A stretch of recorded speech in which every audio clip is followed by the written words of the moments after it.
사랑하는 성도 여러분, 9월 17일 목요일 아침입니다. 우리에게 주신 하나님 말씀은 예레미야 32장 36절에서 44절입니다. 오늘 우리 같이 읽을 말씀은요 40절과 41절 말씀인데요. 같이 읽겠습니다. 내가 그들에게 복을 주기 위하여 그들을 떠나지 아니하리라 하는 영원한 언약을 그들에게 세우고 나를 경외함을 그들의 마음에 두어 나를 떠나지 않게 하고 내가 기쁨으로 그들에게 복을 주되 분명히 나의 마음과 정성을 다하여 그들을 이 땅에 심으리라. 아멘. 자, 하나님은 우리를 향하신 하나님의 마음은 어떤 마음일까요? 바로 복 주시기를 원하시는 하나님입니다. 하나님은 우리의 하나님이 되고 여호와가 되고 또 우리는 하나님의 백성이 되겠다 이렇게 언약하시죠. 이 언약은 조상들에게 맺은 언약이었고 그 언약을 이루시기 위해서 하나님 직접 이스라엘 사람들을 애굽에서 인도에 내셨습니다. 그리고 그 약속을 이루시기 위해서 말 안 듣는 이스라엘 백성들을 광야에서 잘 훈련시켜서 가나안 땅으로 인도해 주셨습니다. 가나안 땅은 젖과 꿀이 흐르는 땅입니다. 축복의 땅입니다.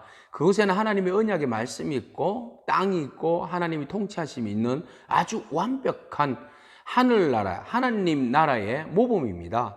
그곳에서 이스라엘 백성들이 주의 말씀에 순종하며 살아가면 이른 비와 늦은 비의 은총을 누리고 행복하게 살 수 있습니다. 그런데 사람은요, 복에 겨우면 욕심이 있어서 더 많은 인위적인 복을 받기를 원해요. 그래서 하나님 말씀은 귀에 막아버리고 우상숭배에 빠져버리는 거죠. 우상숭배라는 것은 뭡니까?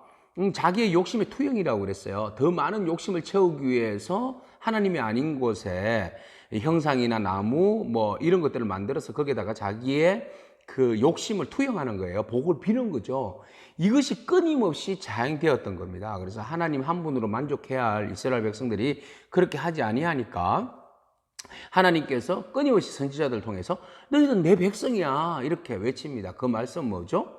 내 말 들으라는 거죠. 나를 섬기라는 겁니다. 그러면 내가 너의 인생 책임지겠다는 말씀이었습니다. 그럼에도 불구하고 콧방귀만 뀌던 이스라엘 백성들은 결국은 하나님의 말씀 듣지 않았습니다. 그래서 하나님 경고를 무시한 이스라엘 백성들에게 하나님은 바벨론으로 그들을 끌려가게 하셨습니다. 그것은 무엇이죠?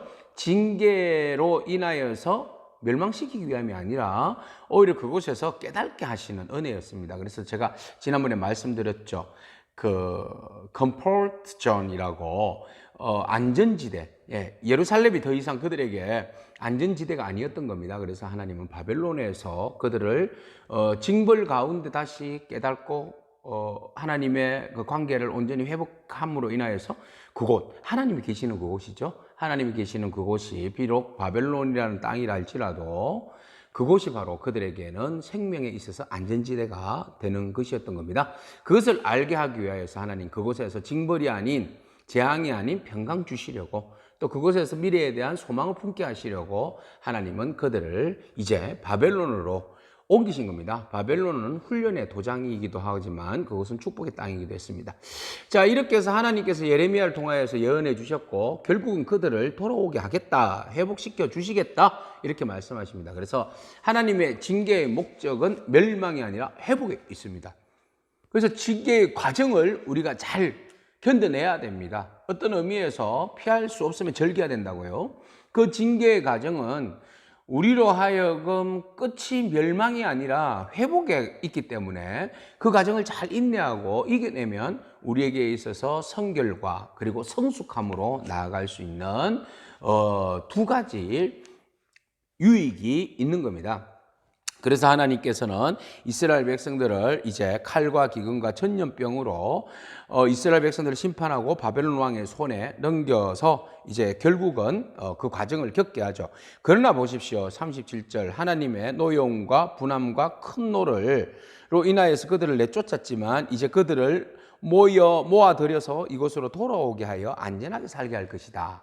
이게 하나님 속마음이에요. 아버지의 속마음.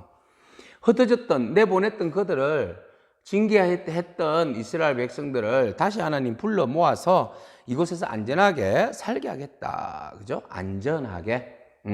하나님께서 안전하게 그들을 보호하여 주시겠다. 왜냐하면 38절 그들은 내 백성이 되겠고 나는 그들의 하나님이 될 것이다. 그렇죠? 이 관계를 하나님 잊지 않기를 원하십니다. 오늘도 여전히 우리를 향하여서 부르짖는 하나님의 마음입니다. 나는 너의 하나님이 되고 너는 나의 백성이 된다. 이 말은 전제 조건이 어디에 있죠? 백성이라는 것은 그들을 통치하는 왕이 있지 않습니까? 그러면 왕은 그 백성들에 대해서 의무와 책임이 있죠. 어떤 의무와 책임이 있습니까? 백성들을 잘 살 수 있도록 백성들에게 주거 복지와 의식주 복지, 그죠?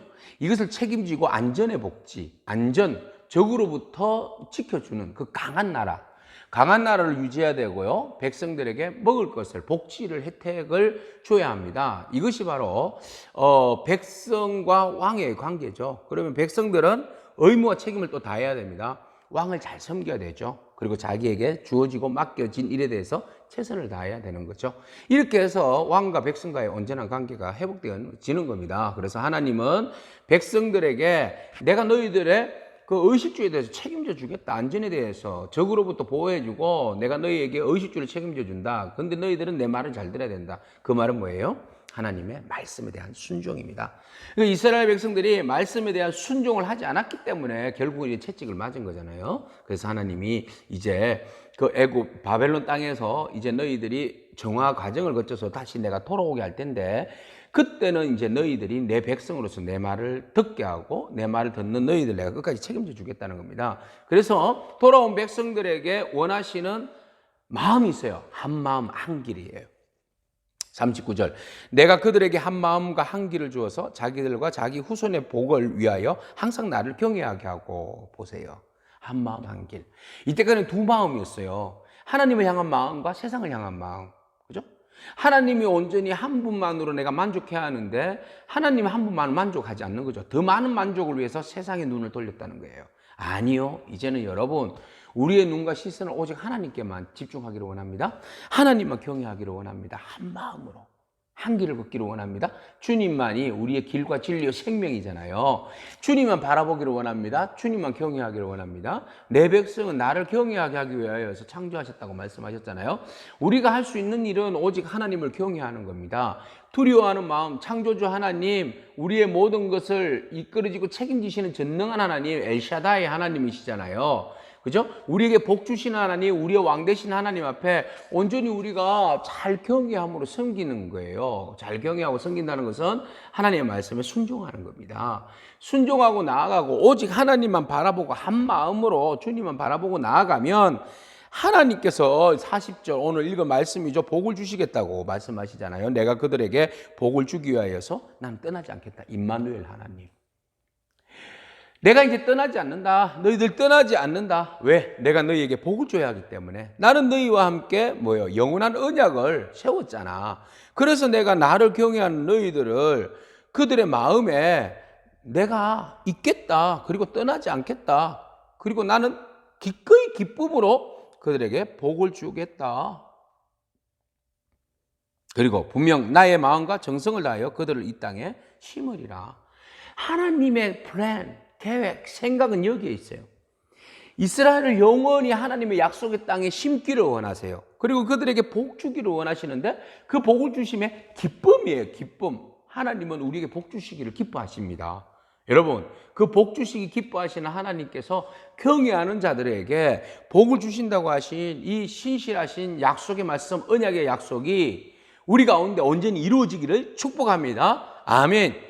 자, 그래서 이제 하나님께서 재앙 대신에 모든 복을, 이때까지 내렸던 그 재앙, 그 많은 재앙, 그 수에 넘치는 복을 내려주시겠다. 그리고 갈대아 손에서 다시 돌아오게 하고 그들에게 43절 밭을 사게 하겠다. 예레미야에게 말씀하셨잖아요. 멸망하는 가정에서 밭을 사라고 했잖아요. 그죠? 이게 약속의 성취잖아요. 결국은 돌아오게 해서 정착하도록 하나님께서 밭을 사게 하겠다. 그래서 모든 사람들이 이제 은으로 밭을 사고 또 봉인하고 정인을 세워서 포로로 돌아와서 그곳에 정착하게 될 것이다. 은으로 밭을 산다는 건 뭐예요? 싼값으로 금으로 밭을 사면 힘들잖아요. 매매가 가격이 올라가면 누가 밭을 사겠어요? 은은 그만큼 흔하다는 거죠. 은으로 밭을 사게 하겠다. 그래서 하나님 주신 축복이 유효화되고 현실화되게 하겠다. 그죠? 말은 장관인데 그게 너무 현실화되지 않으면 무슨 소용이 있어요? 하나님 말씀은 현실화되는 거예요. 지금 바로 우리 삶 속에 적용되는 말씀입니다. 그 말씀을 주시는 거죠. 그래서 오늘 본 말씀을 통하여서 하나님 주시는 마음은 회복이에요. 회복. 반드시 하나님은 회복하신다. 근데 그 회복은 대가 없이 그냥 주시는 거 아닙니다. 우리가 행한 일들에 대해서 돌아보고 회개하고 하나님 앞으로 나아갈 때 하나님의 관심은 언제나 우리에게 하신 그 신실하신 약속을 성취시켜 주시는 거예요. 그래서 하나님은 우리를 다듬어서라도, 그죠? 다듬어서라도 새 마음, 한 마음, 한 길을 걷게 하시고 하나님을 경외하는 마음 주시고 경외하는 마음 가운데 하나님은 복을 부어 주시겠다고 말씀하십니다. 하나님의 플랜과 계획 속에 우리가 순종하고 나아가면 돼요. 우리가 구태여 막 복을 누리려고 막 애쓰고 막 없던 거 만들어내고 할 필요가 없는 거죠. 오직 우리가 할 수 있는 것은 주님의 말씀에 순종하고 하나님을 경외함으로 나아갈 때 하나님께서 우리의 길을 열어주시고 막혔던 것도 풀어주시고 묶인 것도 풀어주시고, 그 모든 것들을 통하여서 하나님, 만복의 근원 되신 하나님께서 우리의 삶을 축복해 주실 줄로 믿습니다. 그래서 모든 것들이 회복될 줄로 믿습니다. 회복은 하나니 아냐 스마야의 거짓 선지자들이 말하는 그런 회복 아닙니다. 이제 하나님과의 온전한 관계를 통하여서 회복되는 그 놀라운 은혜가 저와 여러분 가운데 임하고 우리 교회 가운데 여러분 사업 가운데 가정 가운데 회복의 역사가 임할 줄로 믿습니다. 아멘. 기도하겠습니다. 하나님 감사합니다. 경외하는 마음을 주시고 하나님께서 그곳에 기쁨으로 복 주실 그날을 기대하라고 말씀하십니다. 주님, 우리의 가정과 우리 하누리 교회 기대합니다. 코로나가 속히 끝나고 또 끝난 그 자리에 하나님께서 회복의 기름 부으심이 넘치게 허락될 줄로 믿습니다. 우리의 가정과 우리의 삶, 우리의 일터 위에 하나님 복 주시옵소서. 임마누엘로 함께하여 주옵소서. 예수님의 이름으로 기도합니다. 아멘. 오늘도 믿음으로 승리하기를 축복합니다. 아멘.